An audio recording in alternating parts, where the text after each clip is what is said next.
Guys, hello. Good afternoon. Yun, ayun na yung small na order, pipick upin na ako yan.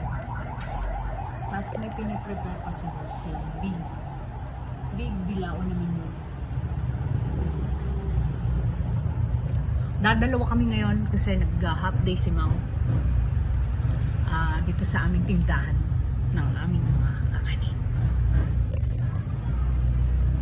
Graduation ngayon sa CL, kaya may mga pa-order tayo guys ngayong araw na Friday, February 17 ba? 16? 16 pa lang pala.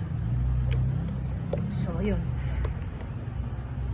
Ginagayak ni boss. Ano nga yan pa? Big ano yan, boss? Bibingkang kanin. Yung pinakamalaki. Tapos kanina yung meron akong isang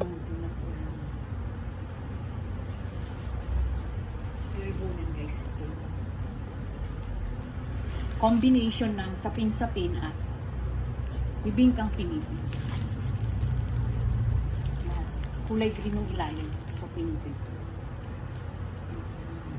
After nun, meron pa uling medium bilao naman. Kaya ito yung mga pipick upin ngayong hapon.